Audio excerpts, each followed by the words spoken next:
साथी तेरा घोड़ा चेतक, तू सवारी जिस पर करता था। थी कोई खास बात तुझ में जो अकबर तुझसे डरता था। अकबर कभी सामने नहीं आता था महाराणा प्रताप का, महाराणा प्रताप के कभी युद्ध में सामने ही नहीं आया। ये तो यही बोला जाता। आज हम लोग बात करने वाले हैं बीए पार्ट 1 हिस्ट्री ऑनर्स का चैप्टर 6। चैप्टर 6 का हम लोग लॉन्ग क्वेश्चन आंसर देख रहे थे, तो आज हम लोग बात करेंगे ये लॉन्ग क्वेश्चन आंसर के बारे में। अगर इससे पहले वाला भाग का वीडियो नहीं देखे हैं तो लिंक डिस्क्रिप्शन में प्ले लिस्ट के माध्यम देख सकते हैं, प्ले लिस्ट में जाकर देख सकते हैं। ये चैप्टर लंबा था इसीलिए बहुत सारे लॉन्ग क्वेश्चन इसमें हैं। तो चलिए आज हम लोग बात करेंगे। आज हम लोग का क्वेश्चन है कि अकबर के साम्राज्य विस्तार की नीतियों पर चर्चा करें, या अकबर के साम्राज्य विस्तार की नीतियों की विवेचना करें। ये क्वेश्चन ऐसे भी आ जाता है। तो चलिए इसको लिखेंगे कैसे। अकबर वाला सबसे महत्वपूर्ण क्वेश्चन होता है, ध्यान रखिएगा। सबसे जो महत्वपूर्ण क्वेश्चन होता है ये अकबर वाला होता है। तो ये अकबर के बारे में कैसे लिखेंगे, क्या करेंगे, चलिए शुरू करते हैं हम लोग। सबसे पहले देखिए इसका इंट्रोडक्शन लिखना शुरू करेंगे। तो आप लोग कहेंगे हुमायूं के बारे में कहा लिखे हैं, तो देखिए हुमायूं के बारे में क्यों लिखे हैं। सबसे पहले लिखेंगे हुमायूं जब शेर शाह सूरी से पराजित हुआ तो उसे कुछ समय निर्वासित जीवन उसने, यहां पर हो जाएगा उसने, तो उसने कुछ समय पराजित हुआ तो उसने कुछ समय निर्वासित जीवन बिताया। इसी दौरान 1542 ईस्वी में अकबर का जन्म हुआ। इसके बाद देखिए, इसके बाद अब क्या लिखेंगे, इसकी माता का नाम लिख सकते हैं। माता का नाम लिखना है तो लिख सकते हैं। माता का नाम हमीदा बानो बेगम था, और माता का नाम हमीदा बानो बेगम था। और उसके बाद अब लिखेंगे उसी दौरान हुमायूं भारत को जीतने का प्रयत्न कर रहा था और भारत पर आक्रमण करने का सही समय ढूंढ रहा था। उस समय भारत पर सूर्यवंश का शासन था। और उसके बाद यहां सब लिखना शुरू करेंगे, यहां सब उसके बाद लिखना शुरू करेंगे। जैसे ही सूर्यवंश का, उसके बाद जैसे ही हुमायूं दिल्ली के राजगद्दी पर बैठा, गद्दी पर क्योंकि पूरा डिटेल में हर बात को नहीं लिखेंगे। राजगद्दी पर बैठा अपने बेटा अकबर को, क्योंकि अकबर भी उस समय कहां पर आ गया था, दिल्ली में ही आ गया था। अपने बेटा अकबर को पंजाब का सूबेदार नियुक्त किया। अपने बेटा अकबर को पंजाब का सूबेदार नियुक्त किया। लेकिन 1556 में अचानक दिन पनाह पुस्तकालय यानी कि लाइब्रेरी, दिन पनाह पुस्तकालय के सीढ़ियों से गिरने से हुमायूं की मृत्यु हो गई। और जिसके बाद पूरी जिम्मेवारी अकबर के संरक्षण की पूरी जिम्मेवारी बैरम खां पर आ गई। और ये हुमायूं ने अपना उत्तराधिकारी अकबर को नियुक्त किया था। जिसके बाद अकबर को राजा बनना तय था। जल्दबाजी में, उसके बाद लिखेंगे जल्दबाजी में बैरम खान ने अकबर का 1556 में राज्याभिषेक गुरदासपुर में करवाया। लेकिन जब ये बात, यहाँ पर एक मिनट, राज्याभिषेक लिखकर अंडरलाइन किया है ना, यहाँ तक लिख देंगे। मृत्यु हुआ तक यहाँ पर लिखेंगे। दिन पना पुस्तकालय की सीढ़ियों से गिरने के बाद हुमायूं की मृत्यु हुआ। उसने अपना उत्तराधिकारी अकबर को नियुक्त किया था। अब यहाँ पर लिखेंगे राज्याभिषेक। राज्याभिषेक लेकर अंडरलाइन। हुमायूं की मृत्यु होने के बाद आपको पता है कि हम ये लिखवाते हैं, ये लिखवाते पॉइंट में, आपको लिखना है पैराग्राफ में, यानी लाइन से ही सब लिखते जाना, सब लाइन से लिखते जाना। हुमायूं के मृत्यु के बाद अकबर की सारी जिम्मेवारी बैरम खां पर आ गई, क्योंकि अकबर के संरक्षण की जिम्मेवारी बैरम खां को दिया गया था। जिसके बाद जल्दबाजी में बैरम खान ने अकबर का राज्याभिषेक गुरदासपुर में ही करवा दिया। गुरदासपुर जो कि पंजाब में है, गुरदासपुर में ही करवा दिया। लेकिन इधर विरोधियों का आक्रमण तेज हुआ और उसका सबसे निकटतम विरोधी आदिल शाह सूरी था, जिसका सेनापति हेमू ने आगरा को घेर लिया। हेमू ने आगरा और दिल्ली लिख लीजिए, और दिल्ली को घेर लिया। जिसके बाद बैरम खां और अकबर के पास हेमू से युद्ध करने के अलावा कोई और विकल्प नहीं बचा। उसके बाद पानीपत के यहाँ पर, उसके बाद लिखेंगे ये विकल्प नहीं बचा, उसके बाद अंडरलाइन डैश करेंगे और यहाँ पर लिखना शुरू करेंगे 1500। कब लिखेंगे? 1556 ईस्वी में। 1556 ईस्वी में पानीपत का द्वितीय युद्ध बैरम खां यानी कि माना जाता है अकबर और हेमू के बीच में हुआ। 1556 में पानीपत का द्वितीय युद्ध अकबर और हेमू के बीच हुआ और अकबर की सेना का नेतृत्व बैरम खां कर रहा था, जिसके बाद हेमू बहुत ही कुशल, यहाँ पर लिखेंगे हेमू बहुत ही कुशल योद्धा था और उसकी सेना भी विशाल थी। बैरम खां को ये बात पता चला कि उसकी सेना विशाल है और कुशल योद्धा भी है, जिसके बाद बैरम खां ने एक रणनीति बनाया कि पहले 2 घंटा तक इन्होंने अपने सेना से एक भी तीर नहीं छोड़े, जिसके कारण हेमू को ये भरोसा हो गया कि मुगलों की सेना में एक भी तीर चलाने वाला तीरंदाज मौजूद नहीं है, ये सिर्फ भाले से युद्ध कर सकते हैं। तो हेमू अपने हाथी से ऊपर उठकर सामने आया, जिसके बाद बैरम खां ने ये सभी जो सैनिकों को ये बात बताई थी कि जैसे ही हेमू हाथी से ऊपर आया उस पर तीर चलाना शुरू करना। सभी ने तीर चलाना शुरू किया, सभी के मतलब बहुत सारे तो उधर भी लड़ रहे होंगे, ऐसे थोड़ी बात है। सभी ने तीर चलाना शुरू किया और हेमू के वहीं पर मृत्यु हो गई, जिसके बाद उसकी सेना में अफरा तफरी मच गया और पानीपत का द्वितीय युद्ध अकबर ने जीत लिया। लेकिन अकबर को पानीपत का द्वितीय युद्ध जितवाने में सबसे महत्वपूर्ण भूमिका बैरम खां की थी। अब अकबर दिल्ली की राजगद्दी पर बैठ गया और एक स्वतंत्र शासक बन गया। ठीक है, यहाँ तक हो गया। उसके बाद और लिखेंगे बैरम खां का संरक्षण काल। क्या लिखेंगे? बैरम खां का संरक्षण काल। और इसके बाद अब लिखना शुरू करेंगे बैरम खां का संरक्षण काल। 1556 के बाद बैरम खां का संरक्षण काल शुरू से ही था, लेकिन 1556 से ज्यादा हो गया क्योंकि जब हुमायूं की मृत्यु हो गया तो उसकी ही था। 1556 से 1560 तक चला बैरम खां का संरक्षण काल। 1556 से 1560 तक चला। जब बैरम खां जब अकबर 1556 में राजा बना तो सारी बात वो बैरम खां के सुनता था और मानता था, लेकिन अकबर की ढाई माँ को ये बात पसंद नहीं थी और अकबर के ढाई माँ ने निर्णय लिया कि बैरम खां और अकबर के बीच फूट डलवाना है, जिसके कारण कई और भी दरबार में कई लोग थे जो चाहते नहीं थे कि अकबर और बैरम खां एक साथ रहे और इनके बीच में 4 सालों के अंदर ही फूट पड़ गया। अंत में मामला यहाँ तक पहुंच गया कि 1560 में तिलवाड़ा का युद्ध बैरम खां और अकबर के बीच हुआ, जिसमें बैरम खां की पूरी तरह से हार हुई और बैरम खां हज यात्रा के लिए निकल गए, लेकिन गुजरात जाने के दौरान बैरम खां को मार दिया गया। काम खत्म यहाँ तक। अब आगे यहाँ पर लिखेंगे पेटीकोट का शासनकाल। पेटीकोट या पर्दा शासन काल। अब यहाँ पर लिखेंगे 1560 से 62 तक पेटीकोट का शासनकाल चला। ये पेटीकोट का शासनकाल इसलिए कहते हैं क्योंकि ये अकबर पूरी तरह से महामानगा के प्रभाव में आ गया था। सारी बात महामानगा के मान रहा था, जिसके कारण अकबर को काफी भारी नुकसान उठाना पड़ा और अकबर ये समझ गया कि सारी बात महामानगा के मानने से हमारे बहुत ज्यादा नुकसान हो रहा है। और उसके बाद महामानगा उसकी ढाई माँ थी ना, महामानगा कौन थी? ढाई माँ। उसके बाद अपनी ढाई माँ महामानगा की बात मानना छोड़ दिया और पेटीकोट के शासनकाल वहीं से खत्म हो गए। ठीक है, यहाँ तक लिख लिया। अब उसके बाद साम्राज्य विस्तार की नीति, क्योंकि साम्राज्य विस्तार के ही बारे में बात किया जा रहा है कि अकबर का साम्राज्य विस्तार कैसे हुआ, अकबर का साम्राज्य विस्तार क्या था। चलिए आगे बढ़ते हैं हम लोग। ये यहाँ पर अकबर के साम्राज्य विस्तार नीति, तो यहाँ पर लिखेंगे अकबर ने अपने साम्राज्य विस्तार के लिए कई तरह से नीतियां अपनाई, लेकिन प्रमुख है दोस्ती और युद्ध।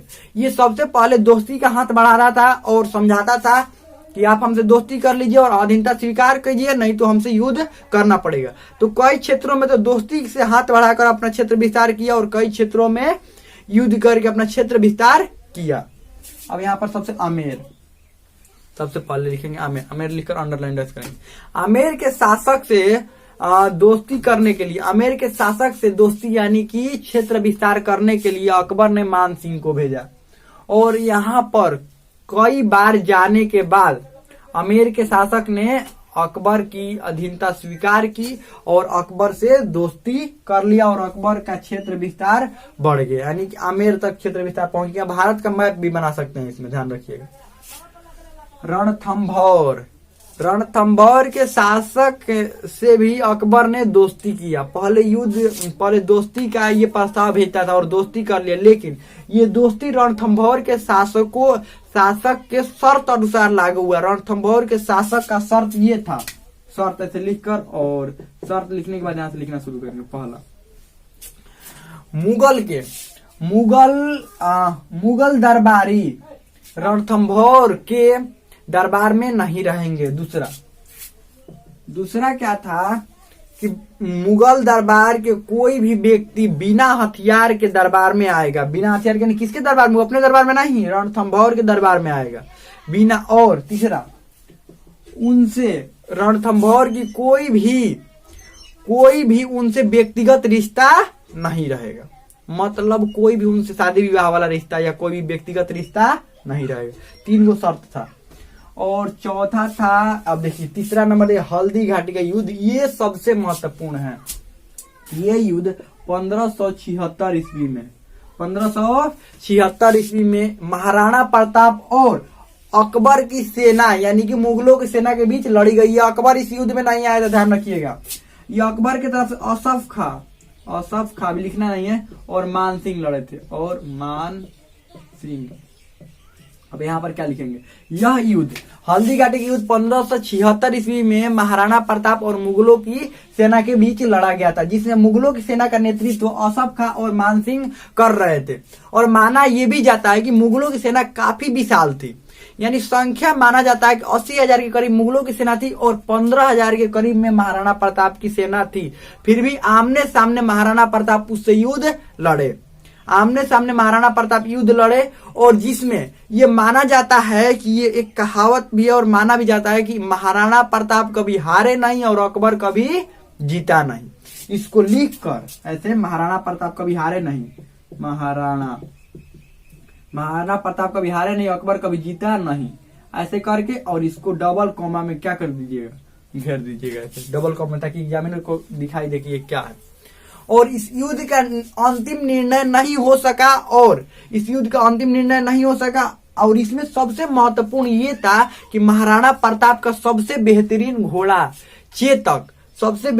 घोड़ा चेतक ने काफी महत्वपूर्ण भूमिका निभाई और हाथी के सूंड में लगे तलवार से उसके पैर कट जाने के कारण उसकी मृत्यु हो गई।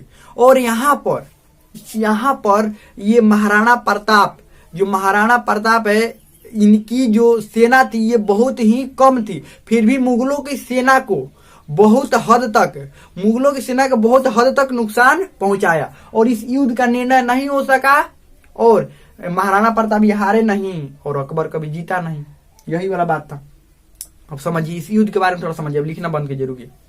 ये युद्ध जो हुआ था हल्दी घाटी का युद्ध, ये बहुत ही भीषण युद्ध था। समझिए इसको, बहुत ही भीषण युद्ध था। महाराणा प्रताप और अकबर की सेना के बीच लड़ा गया था। बार बार महाराणा प्रताप के पास अकबर जो था, अब महाराणा प्रताप जो यहाँ पर लिख लीजिएगा, महाराणा प्रताप मेवाड़ के शासक थे।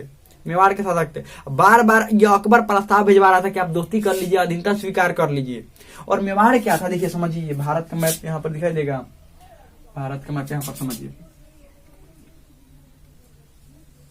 भारत में यहाँ पर मेवाड़ था, मेवाड़ वाला क्षेत्र था। ये यहाँ से व्यापार का सबसे सुगम मार्ग था, यहाँ से दिल्ली वाला। तो चाह रहा था कि मेवाड़ हमारे में आ जाए। कौन चाह रहा था? ये अकबर चाह रहा था कि सीधा सीधा व्यापार हो पाए, लेकिन ये कभी अधीनता स्वीकार नहीं की। अकबर यहाँ तक कह गया था ना कि आप आधा भारत ले लीजिए लेकिन मेवाड़ से छोड़ दीजिए, लेकिन महाराणा प्रताप ने मेवाड़ भी नहीं छोड़ा।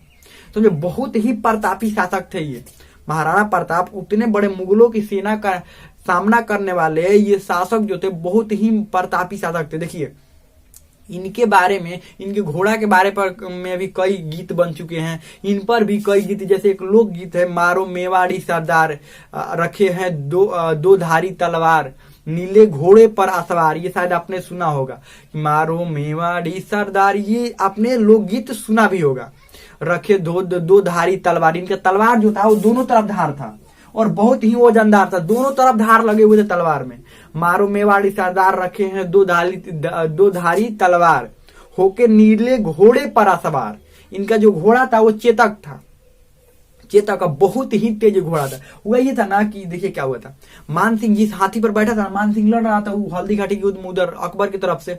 तो मान सिंह को ये मारना चाहते थे और ये अपने घोड़े के आगे सामने हाथी का सूंड लगा देते। पता था आप लोगों को पहले युद्ध जो होता था ना हाथियों से अधिकतर, तो हाथी के सामने घोड़ा टिक पाएगा नहीं, तो हाथियों को कंफ्यूज करने के लिए आगे सूंड लगा देते थे घोड़ा का, और घोड़ा के आगे सूंड, हाथियों का सूंड ऐसे लगा देते थे, तो हाथी भी कंफ्यूज किया, रही तो हाथी है। हाथियों को भी क्या लगता था हाथी कि ये हाथी आ रहा, जबकि वो क्या था, घोड़ा था। मान सिंह जो था वो हाथी पर बैठा हुआ था।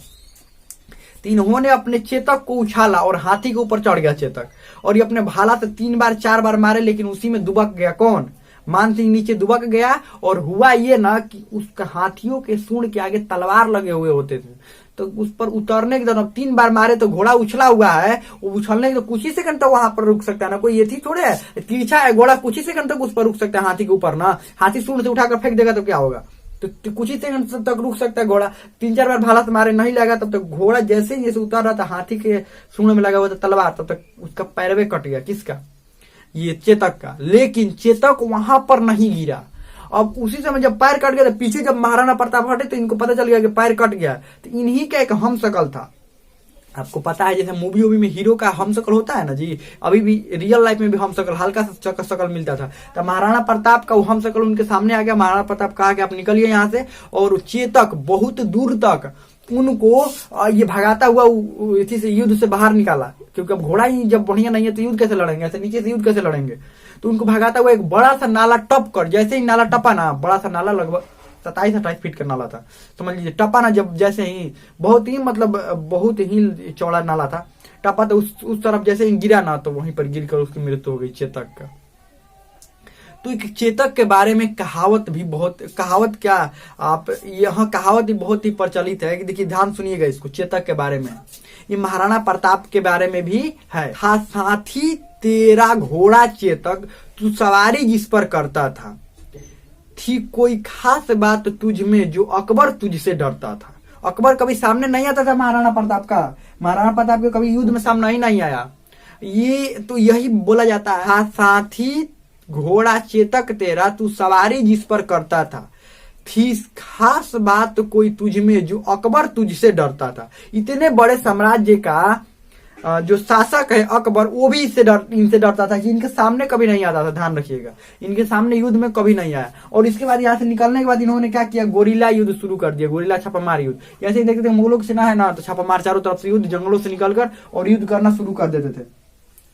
और बहुत बार प्रयास किया समझौता करवाने का। समझौता यहाँ तक तो हुआ कि ये अकबर अपने बार अपने ये क्या कहते हैं सेनापतियों को भेजता था कि जाओ उनसे कहो कि आधा भारत ले लो, लेकिन ये हमको छोड़ दो, लेकिन तब भी नहीं माने, अपने स्वाभिमान के लिए अडिग रहे। कौन? महाराणा प्रताप। तो हमें लगता है बहुत अच्छा समझ में आ गया होगा। और आगे बढ़ते हैं। बिहार और बंगाल का विजय। तो अकबर के लिए बिहार बंगाल तो कोई था नहीं, तो अकबर ने बिहार और बंगाल के विजय का अभियान शुरू किया, जिसमें अधिकतर वो अपने, यहाँ पर लिखेंगे, जिसमें अधिकतर वो अपने सेनापतियों को भेजा था, खुद युद्ध लड़ने नहीं आता था। और बिहार और बंगाल के विजय करने में ज्यादा उसको समस्या नहीं है, और बिहार और बंगाल को भी अपने साम्राज्य में मिला लिया। उसके बाद यहाँ पर बंगाल विजय फिर का लिख दिए। चलिए, और छोटे छोटे और दक्षिण भारत के यहाँ पर लिखेंगे दक्षिण भारत विजय, दक्षिण भारत विजय, वैसे लिख देंगे दक्षिण भारत का भी विजय इसने किया। दक्षिण भारत को भी अपने साम्राज्य में, कुछ हिस्सों को अपने साम्राज्य में मिला लिया। अंतिम में निष्कर्ष लिखेंगे, अकबर एक कुशल साम्राज्य निर्माता, कुशल योद्धा और साम्राज्य निर्माता माना जाता है। उसके समय मुगल वंश का बहुत ही साम्राज्य विस्तार हुआ, और मुगल वंश का वास्तविक संस्थापक अकबर को ही माना जाता है, क्योंकि अकबर ने मुगल वंश के काफी विस्तृत क्षेत्र को दिया, मुगल वंश को काफी विस्तृत क्षेत्र को दिया, यानी विस्तृत क्षेत्र को बढ़ा दिया। ये नीचे निष्कर्ष में इतना लिखा जाएगा, बस हो जाएगा। हमें लगता है बहुत अच्छा समझ में आ गया होगा। इसमें आपको कोई भी डाउट हो, कोई भी क्वेश्चन हो तो आप कमेंट में पूछ सकते हैं। हमें लगता है समझ में आ गया होगा।